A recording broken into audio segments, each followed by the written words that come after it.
Buenos días con todos. Voy a pedir luego de la prédica para la hora del almuerzo, si algunos caballeros nos ayudan a subir las mesas, porque vamos a necesitar más mesas para el momento del almuerzo.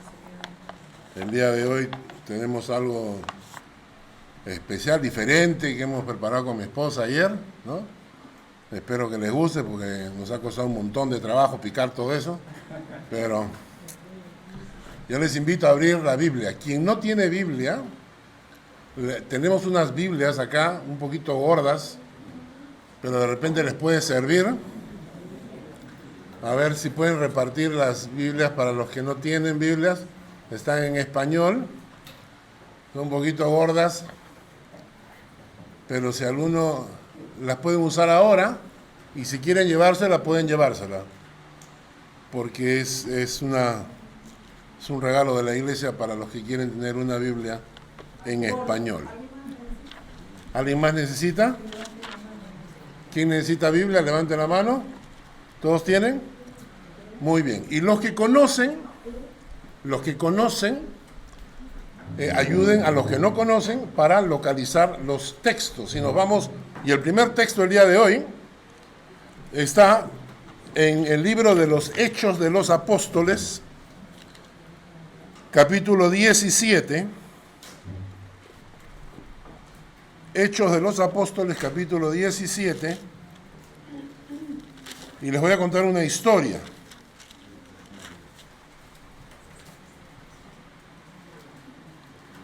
Hechos, capítulo 17, empezando con el versículo 16. ¿Ya? ¿Ya tienen todos? Hechos capítulo 17, comenzando con el versículo 16, dice: mientras Pablo los esperaba en Atenas, su espíritu se enardecía viendo a la ciudad entregada a la idolatría. Pablo está en Atenas. Atenas era la ciudad considerada la capital de la erudición y del arte griego, ¿no?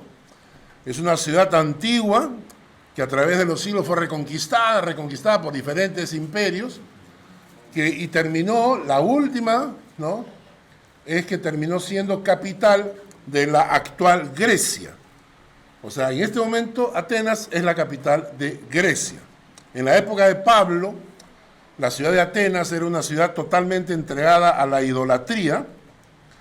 Y aquí lo que pasa con Pablo es que Pablo se enardece, su espíritu se irrita, se enoja, estaba muy contrariado. ¿Por qué? Porque encontraba que era una ciudad llena de idolatría. Ahora, lo interesante de esto es así.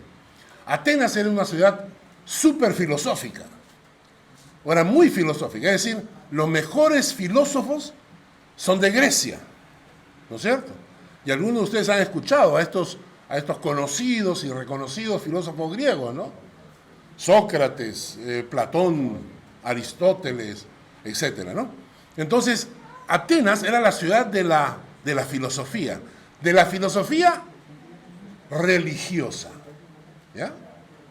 Era la filosofía religiosa, es decir, todo el mundo respetaba a todo el mundo.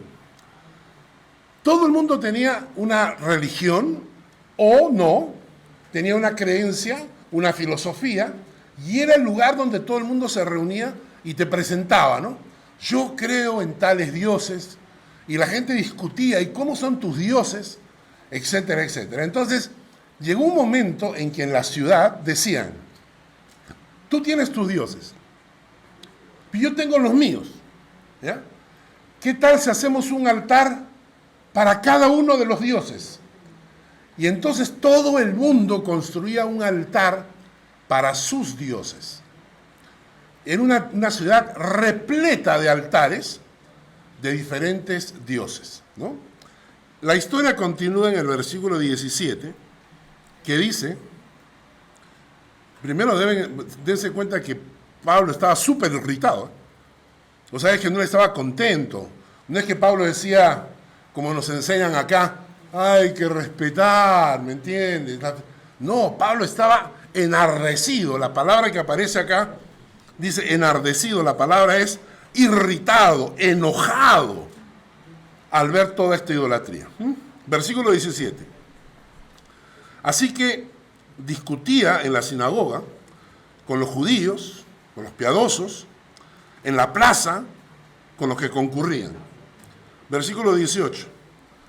Algunos filósofos de los epicúreos y de los estoicos disputaban con él. Y unos decían, ¿qué querrá decir este palabrero? Y otros, parece que es predicador de nuevos dioses, porque les predicaba el evangelio de Jesús y de la resurrección.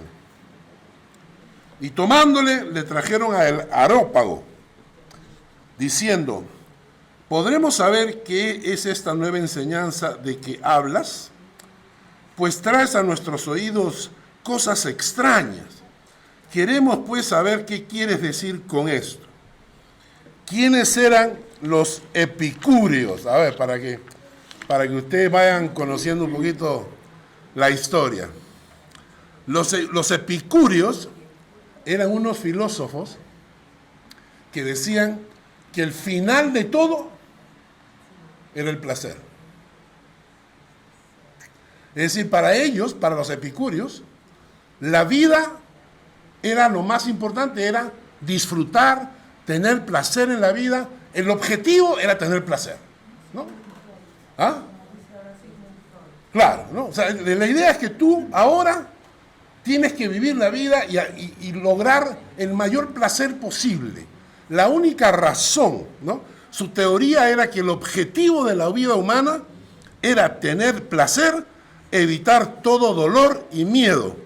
Y a esta filosofía, con el tiempo se le llamó hedonismo, ¿no? Los hedonistas, ¿ya? Entonces tenemos esta gente, hoy en día tenemos muchísima gente así, ¿o no? Conocemos muchísima gente hoy en día que tú hablas y para ellos todo en la vida es tener un poquito de placer, evitar el dolor, evitar los temores, los miedos, disfrutar la vida. Ese es su objetivo en la vida. Los estoicos eran lo contrario. Los estoicos, de ahí viene la palabra, ¿no? Que dice, era una secta griega la que decía, las personas deben conducirse por el intelecto y no se tiene que dar consideración ni a los placeres ni a los sufrimientos corporales. El lema de los estoicos era la virtud es lo mejor, ¿no? Y Pablo se encuentra con dos grupos completamente opuestos. ¿Y saben a dónde lo llevan? Lo llevan al Areópago. ¿Tiene la foto ahí? Este será el Areópago. ¿Qué era el Areópago? Era el lugar donde se reunían los jueces, era el poder judicial. Pero no solamente se reunían los jueces para juzgar, sino que se reunían los ricos para discutir temas y solucionar el mundo, ¿no? Para los que venimos de Lima, el Haití, ¿no? Pues esos restaurantes en la vía pública, donde vienen los filósofos y se sientan ahí a tomar un café y a discutir sobre cómo van a resolver el problema del país, ¿no? Entonces el Areópago era el lugar donde la gente se reunía para discutir. Así que lo llevan a Pablo al Areópago para discutir con él. Y Pablo va a decirles lo siguiente. Lean conmigo desde el versículo 22. Entonces Pablo, puesto en pie en medio del Areópago, dijo, varones atenienses, en todo observo que sois muy religiosos. Es interesante porque eran muy religiosos y muy idólatras. ¿Notan ustedes? Eran muy religiosos y al mismo tiempo muy idólatras. Porque la religión no te quita la idolatría. Muchas veces la religión te la aumenta. Lo que te quita la idolatría es conocer personalmente al único Dios en los cielos. Cuando llegas a conocer que Dios es solo uno y que no acepta la idolatría, tu corazón comienza a cambiar. Y entonces Pablo continúa, dice, versículo 23, porque pasando y mirando vuestros santuarios, hallé también un altar en el cual estaba esta inscripción: al Dios no conocido. Al que vosotros adoráis, pues sin conocerle, es a quien yo os anuncio. No sé si ustedes se dan cuenta de todo el enredo que hay acá, ¿no? Pablo le está diciendo a esta gente muy religiosa, profundamente idólatra, les está diciendo, pasando he visto que tienen altares para todos los dioses, y ustedes son tan idólatras que inclusive hay un altar al Dios no conocido. O sea, por si acaso, ¿no? No vaya a ser que haya un Dios que no conocemos y que se moleste, pues, ¿no? Porque estamos adorando a todos los demás. Y entonces Pablo le dice, ustedes tienen un altar al Dios no conocido. Y luego dice, al que ustedes adoran sin conocerle. De ese Dios les vengo a hablar. Y miren cómo lo describe. El Dios que hizo el mundo y todas las cosas que en él hay, siendo Señor del cielo y de la tierra, no habita en templos hechos por manos humanas, ni es honrado por manos de hombres, como si necesitase de algo, pues Él es quien da a todos vida y aliento y todas las cosas. Y de una sola sangre ha hecho todo el linaje de los hombres, para que habiten sobre toda la faz de la tierra. Y les ha prefijado el orden de los tiempos y los límites de su habitación, para que busquen a Dios, si en alguna manera palpando puedan hallarle, aunque ciertamente no está lejos de cada uno de nosotros. Pablo describe a Dios frente a los atenienses que querían infinidad de dioses, y Pablo describe a Dios de la siguiente manera: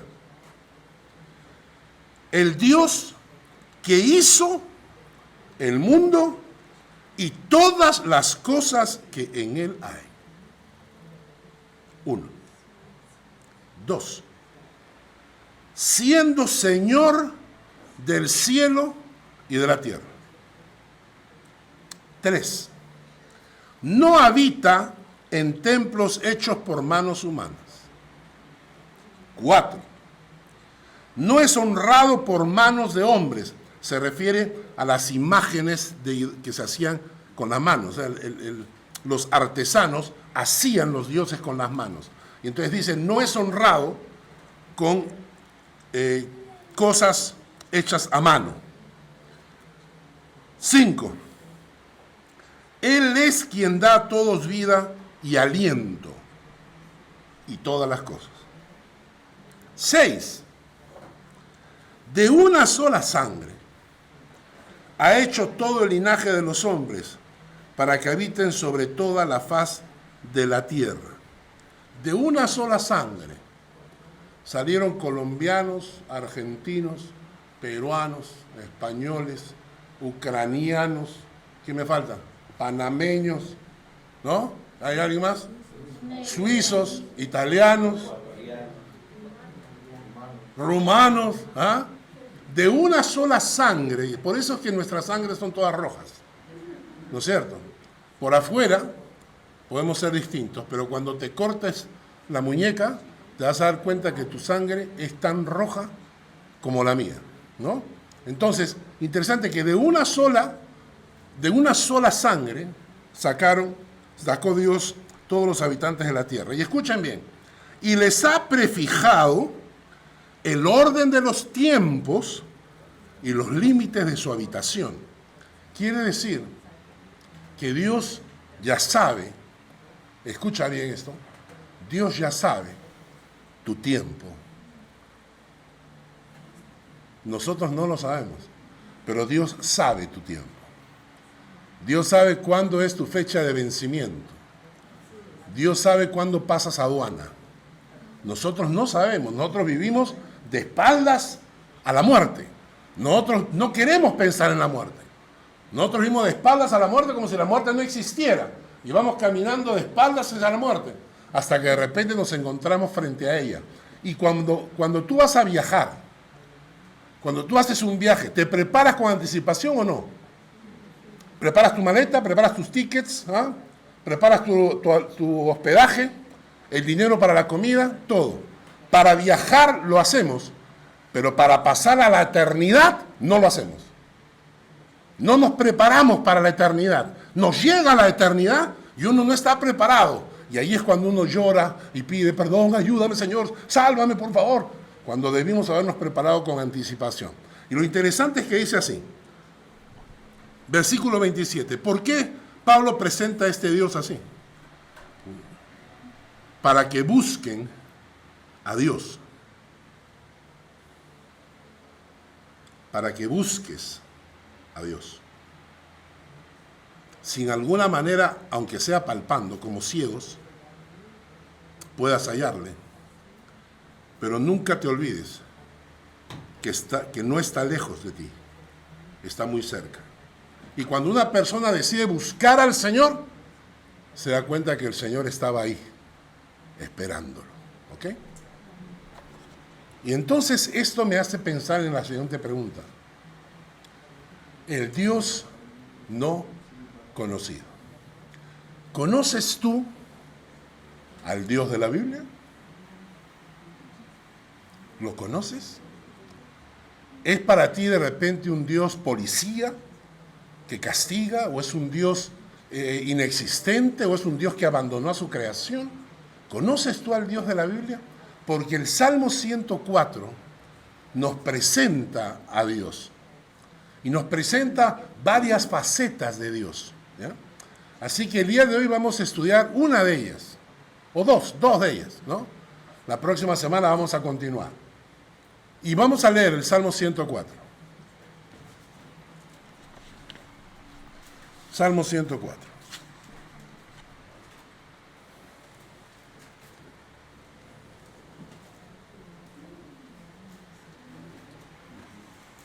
Los primeros 4 versículos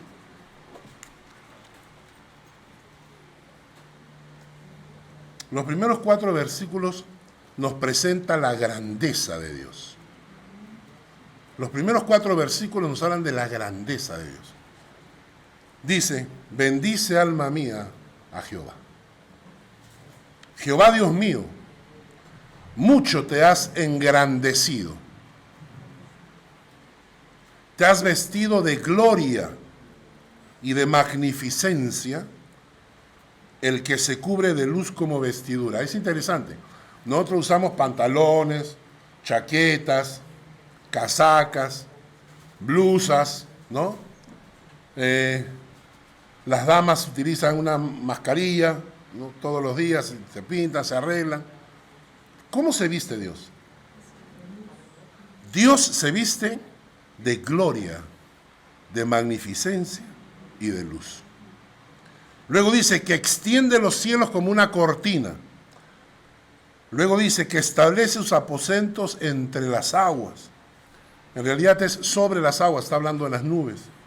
El que pone las nubes por su carroza, el que anda sobre las alas del viento, el que hace a los vientos sus mensajeros, a las flamas de fuego sus ministros.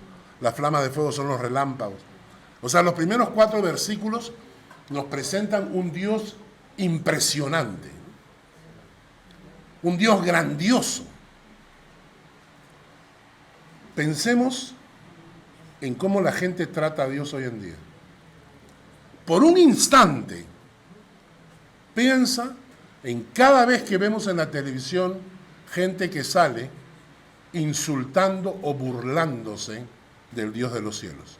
Por un instante piensa. Por un instante piensa que ese Dios del cual la gente se está burlando realmente exista. Solo piénsalo por un instante. Y ahora piensa ¿cuál será el final de esa gente? Si existe un Dios como la Biblia lo describe, si existe un Dios que dice, el texto bíblico dice, que extiende los cielos como una cortina, el que pone las nubes por su carroza, el que hace a los vientos sus mensajeros. Imagínate que existe un Dios con esta grandeza y que exista de verdad.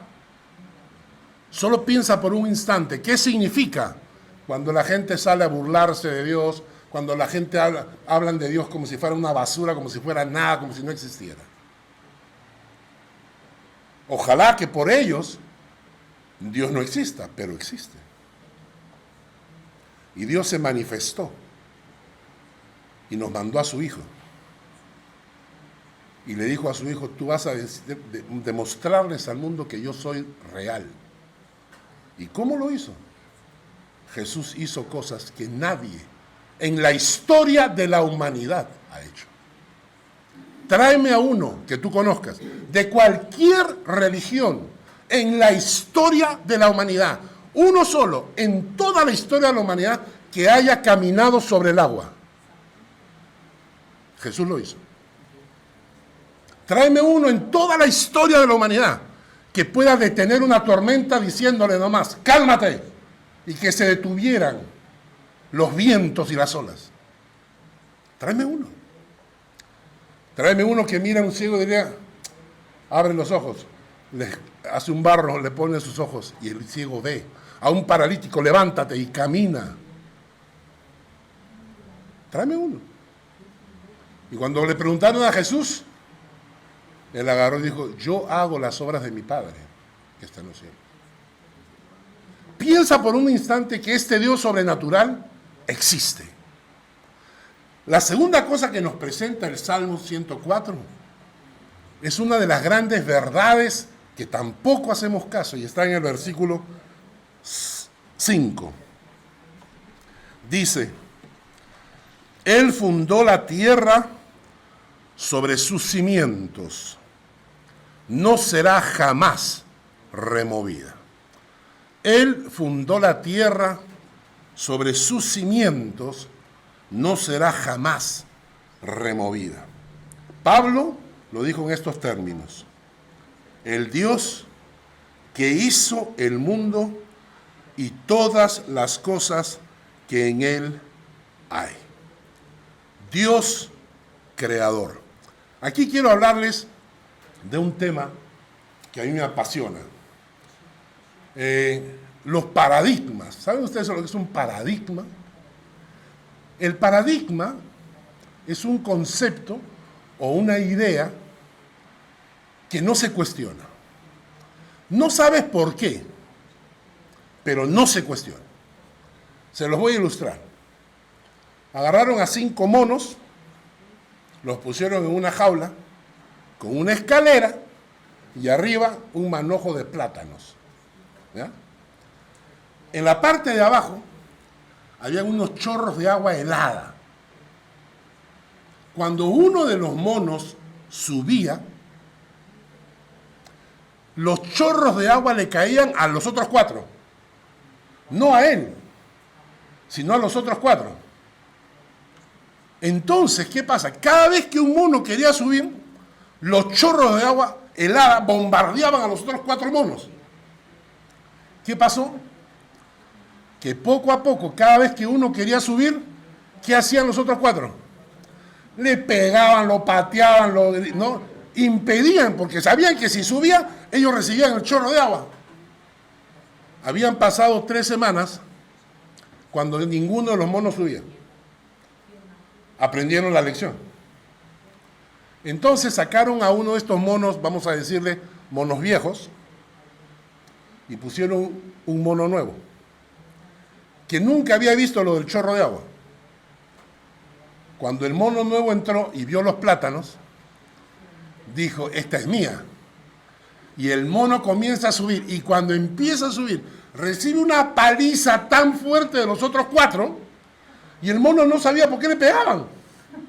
No sabía por qué le pegaban. Entonces, el mono entendió que eso de subir a agarrar los plátanos no era buena idea. ¿Por qué? No sé. No sé, pero ni lo intente porque cuando tú subes, te agarran a golpe los otros 4. Cuando el mono aprendió que no había que subir, sacaron a uno de los monos viejos y pusieron otro mono nuevo. Cuando el mono nuevo quiso subir, los 3 viejos y el cuarto que había entrado recién lo agarraron a golpes. ¿Por qué el cuarto actuó así? No sabe, pero sabía que no había que subir. Fue pasando el tiempo y todos los monos nuevos iban aprendiendo que no había que subir. No sabían por qué, pero no había que subir. Por último tenían a 5 monos con un manojo de plátanos arriba y ninguno subía. ¿Por qué? No se sube. Pues. ¿Por qué? Porque no se sube. Pero dame una razón. No hay razón, simplemente no se sube. Eso se llama un paradigma. Tu mente no aprende, no puede pensar en otra cosa. No, pero ¿por qué? Porque no, pues. Cuando se descubrieron los relojes que no eran de cuerda, sino los digitales, los de cuarzo, ustedes saben que el inventor de los relojes de cuarzo ¿saben a dónde fue a vender su patente? A Suiza, que tenía el 90% del mercado de relojes. Y Suiza no compró, porque los relojes no son de cuarzo. Entonces se fue y se lo vendió a los japoneses. Y ahora los japoneses tienen el 90% del mercado de relojes del mundo. Ese es un paradigma. ¿Un reloj de cuarzo? No, no. ¿Por qué no? Porque no, pues. Porque el reloj es así. Y un paradigma es un pensamiento que nadie cuestiona. Tú no sabes por qué, pero no se cuestiona. ¿Y sabes a qué voy con esto? Porque a nosotros nos han metido en la cabeza un montón de ideas que estoy convencido que ninguno de ustedes tiene capacidad de explicármelas, pero que las cree. Por ejemplo, el Big Bang. ¿Saben qué pasa cuando a uno le quiebran un paradigma? Cuando te cuestionan un paradigma que está en tu cerebro, tú sientes una... Algunos de ustedes lo han sentido ahorita cuando les dije eso. ¿Cómo es posible que cuestione el Big Bang? ¿Pero quién es este para cuestionar el Big Bang? Si es científico, ¿sí? ¿Tú tienes pruebas? ¿Te lo han demostrado? ¿O te lo han contado? Como los monitos. Y te voy a hacer algunas preguntas. Por ejemplo, para que vean que esto del Big Bang es un paradigma. ¿Cómo se puede calcular la edad del universo? ¿Cómo se puede calcular la edad del universo? Yo le hacía estas preguntas a mi profesor en la universidad. Yo estaba en la universidad y le preguntaba, ¿cómo puede usted decirme que el Big Bang ocurrió hace 50 millones de años? Escuchen bien esa cifra, ¿eh? Millones de años. A veces el tiempo se equivoca a una semana, ¿no? En 15 días va a llover y no llueve.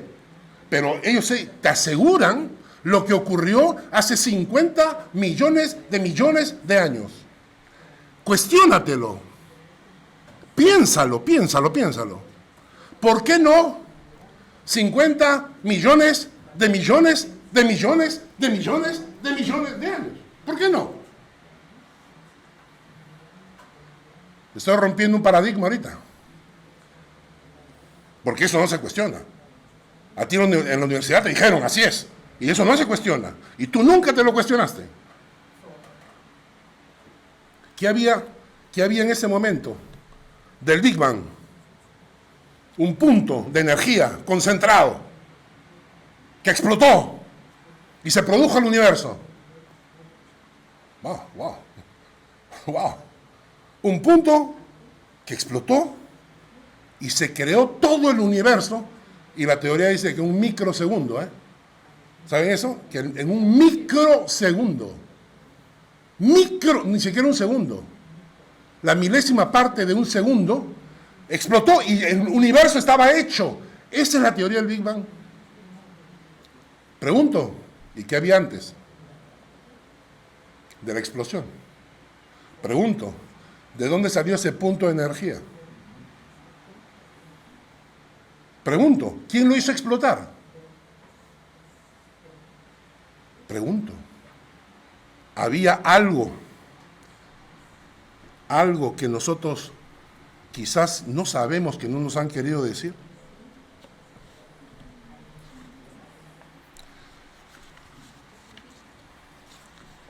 Lo que es el Big Bang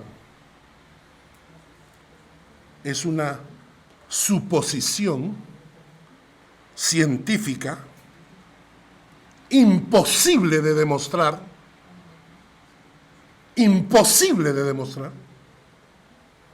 y que nosotros hemos creído sin cuestionar. Y es más, estoy seguro que ninguno de ustedes estuvo ahí. Tampoco ninguno de ustedes tiene una foto, ni un video. Por lo tanto, es una religión, porque quieren que creas algo que nadie te ha demostrado. Y ahora que ya rompimos ese paradigma, te voy a hacer una pregunta. ¿Y qué pasa si realmente Dios creó el universo? ¿Qué pasa si Dios creó el universo? En Isaías capítulo 42, versículo 5. Isaías capítulo 42, versículo 5.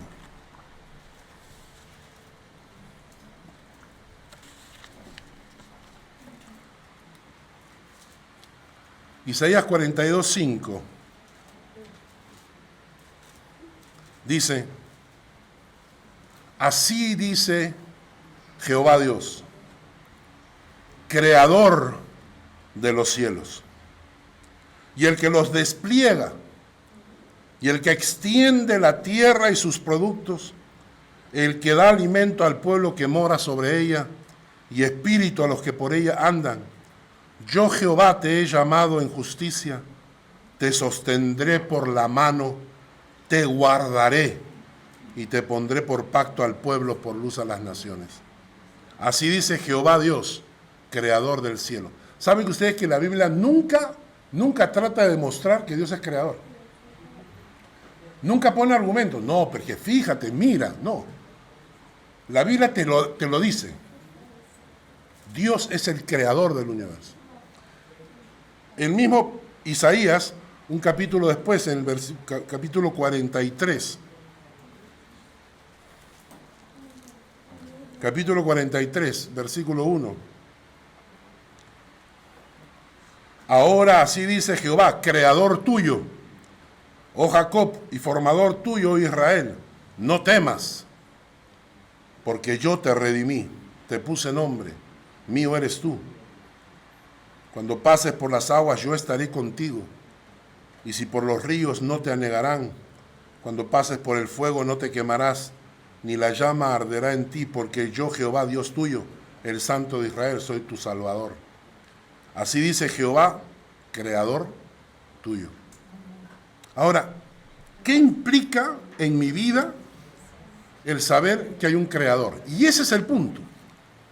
Ese es el punto. Le dijeron a mi hijo para graduarse en el colegio cantonal, hizo una tesis sobre el diseño inteligente. El diseño inteligente es una teoría científica que lo que establece es que la creación, o sea, el universo muestra con muchas pruebas de que hay un diseñador inteligente detrás. Eso se llama la teoría del diseño inteligente.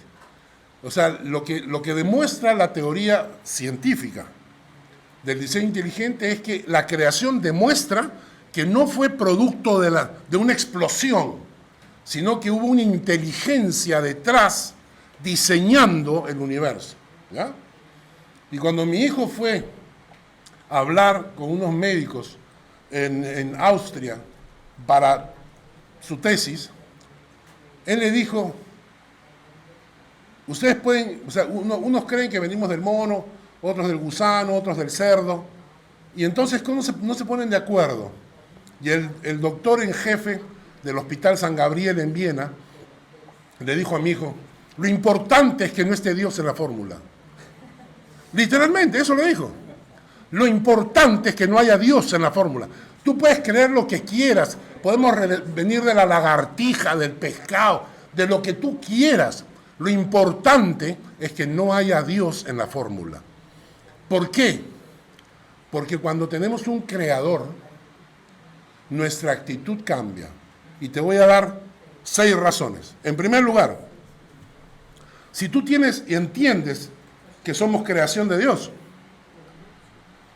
te das cuenta que no somos producto de una evolución fortuita, sino que fuimos creados por Dios. Tengo creador. Sé de dónde vengo. Vengo de Dios y no del gusano. Interesante, porque otro paradigma es la evolución. Si tú te pones a discutir de este tema de la evolución, la gente te va a afirmar con todas las pruebas de que existe.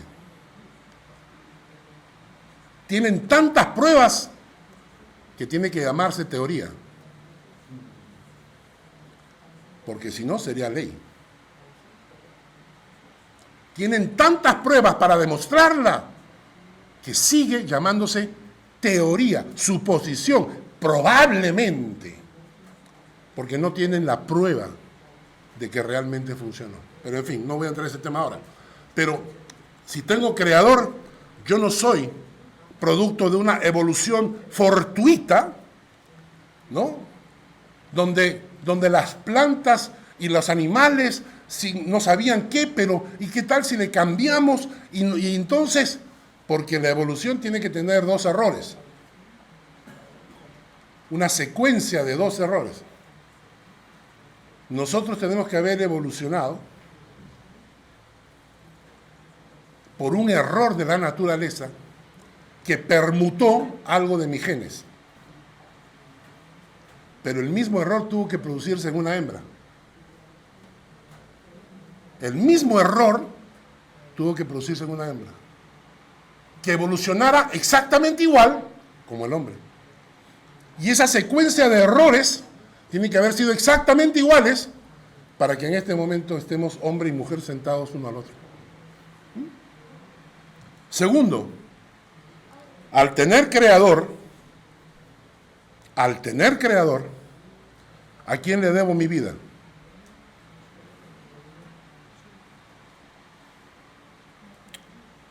¿Acaso no debería estar agradecido? Claro, si no tengo creador, no tengo por qué agradecerle. Pero si tengo creador, ¿a quién le debo mi vida?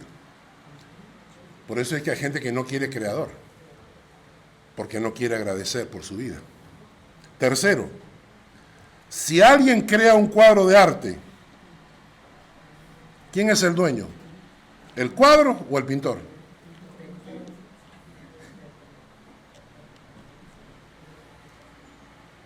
Si Dios me creó, ¿quién es el dueño? ¿El creador o yo? Ah, no te metas conmigo. ¿Ah? No te metas conmigo porque yo soy dueño de mí mismo. Tanto así que te creaste a ti mismo. Tú agarraste el esperma de tu papá, lo juntaste y comenzaste y tú mismo te formaste la manito. Cuarto, si tengo creador, ¿quién me conoce mejor que nadie? Si tengo creador, ¿quién me conoce mejor que nadie? ¿Dónde debo buscar las respuestas para mi vida?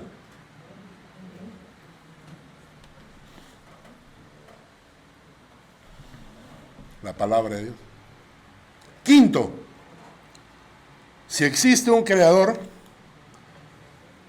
entiendo que no soy pura materia, que al morir no voy a pasar a la nada cósmica, como algunos me quieren decir, sino que al morir me voy a encontrar con mi creador. Y entonces me preguntará, ¿y qué tal? ¿Qué hiciste? Y algunos dirán, me pasé la vida negándote, me pasé la vida de espaldas a ti, me pasé la vida sin preguntarte, ni orar, me pasé la vida haciendo cosas que te insultan. Si tenemos creador, un día nos encontraremos con él. Y por último,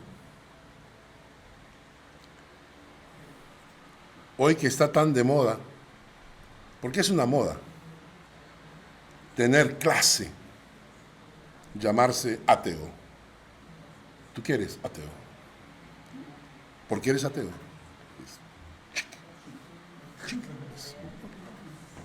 Yo me encuentro con gente así y le pregunto, dame argumentos para tu ateísmo. A Dios no lo veo, tus pensamientos tampoco. Y sí, ¿no? ¿Tu corazón lo ves? ¿No? ¿Has visto alguna vez tu hígado? ¿Pero lo tienes o no lo tienes? ¿No? Hoy es chic, ¿no? Pero noten ustedes esto. Ahora que es tan chic ser ateo, entiendan la magnitud del insulto. O sea, entiendan la magnitud del insulto a tu creador. Porque le estás diciendo, tú no eres nadie, tú no eres nada. Prefiero creer que vengo del mono a creer que tú me creaste.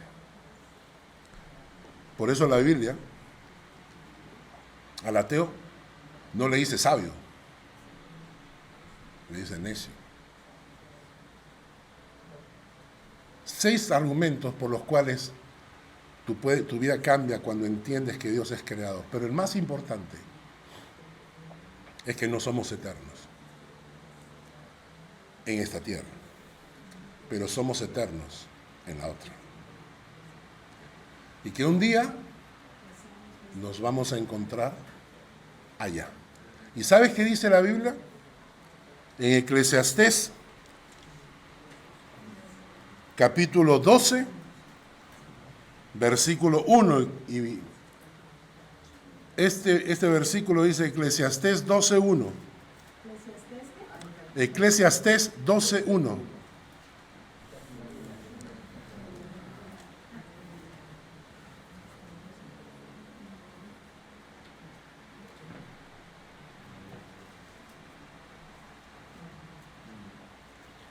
Eclesiastés 12:1 dice, acuérdate de tu Creador en los días de tu juventud, antes que vengan los días malos y lleguen los años de los cuales digas, no tengo en ellos contentamiento. ¿Cuáles años son? Los que estamos entrando a la tercera edad. Todos aquellos de ustedes que están entrando a la tercera edad, yo todavía estoy un poquito... Porque va a llegar el momento en que ya no vamos a poder. Yo en 10 años más tengo 74. 10 años más y tengo 74 años. Y yo sé que todo eso viene con los achaques, ¿no? Y las pastillas, y las operaciones, y toda la cosa.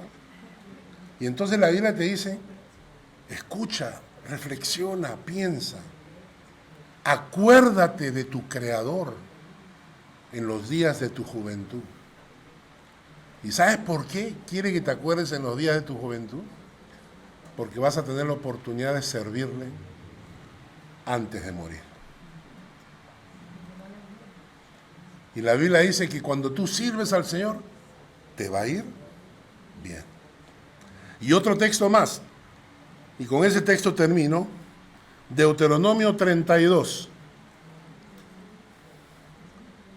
18 y 19. Deuteronomio 32, 18 y 19.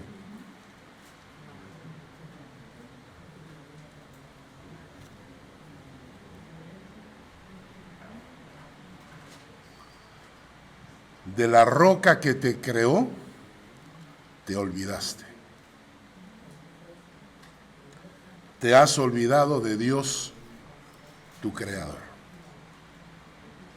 Y lo vio Jehová y se encendió en ira por el menosprecio de sus hijos y de sus hijas. Mi mamá, cuando vivía, siempre se quejaba, ¿no? Porque cuando ella se iba de vacaciones al Perú para estar con mi hermana, me llamaba por teléfono. Lo primero que me decía era: te has olvidado de tu madre que te dio a luz, ¿no? Es ofensivo, pues, olvidarnos de nuestros padres, ¿o no? ¿Tienes hijos? Imagínate que tus hijos se olvidan de ti, cosa que hacen muy a menudo, ¿no? Cuando son grandes se olvidan de los padres. ¿Son chiquitos también? También, cuando son chiquitos también. Pero duele, ¿no? Duele que los hijos se olviden de los padres. Y lo interesante es que la Biblia dice: acuérdate de tu creador. Y luego te dice: de la roca que te creó, te olvidaste. Y te has olvidado de Dios tu creador. Y lo vio Jehová y se encendió en ira por el menosprecio de sus hijos. Termino recordando las palabras de Pablo. El Dios que hizo el mundo y todas las cosas que en él hay, incluyéndonos, siendo Señor del cielo y de la tierra, no habita en templos hechos por manos humanas, ni es honrado por manos de hombres como si necesitase de algo, pues Él es quien da a todos vida y aliento y todas las cosas. Y de una sangre ha hecho todo el linaje de los hombres para que habiten sobre toda la faz de la tierra, y les ha prefijado el orden de los tiempos y los límites de su habitación para que busquen a Dios, si en alguna manera palpando puedan hallarle, aunque ciertamente no está lejos de cada uno de vosotros. Vamos a orar. Quizás en este momento, después de la prédica, Dios haya tocado tu corazón y le digas: Señor, quiero buscarte. Quiero buscarte. Yo en mi vida pasé muchos años sin buscar a Dios, viviendo la vida, viviendo a veces una religión eventual cuando iba a la iglesia de vez en cuando, ¿no? Hasta que un día Dios tocó mi corazón. Y entonces decidí buscar a Dios. Y lo hallé. Y quizás Dios te está diciendo en esta mañana: búscame y me hallarás. Gracias, Padre, por esta mañana, por esta palabra. Gracias por romper esos paradigmas que tenemos en la mente, que nos lo han enseñado desde pequeños, nos han enseñado a creer cosas sin razón alguna. Y Padre, necesitamos a veces cuestionarnos aquellas verdades que suponemos como verdades para confrontarnos con las verdades de la palabra de Dios. Tú eres creador, nuestro creador. Nos vamos a encontrar contigo un día. Permite, oh Señor, que en nuestro caminar te encontremos, que hallemos el camino hacia ti. Permítenos buscar en tu palabra la enseñanza. Dale a nuestra vida un cambio de rumbo para encontrar el camino que nos lleve a ti. Señor, gracias por tu palabra, por lo que hemos aprendido. En el nombre de Jesús. Amén.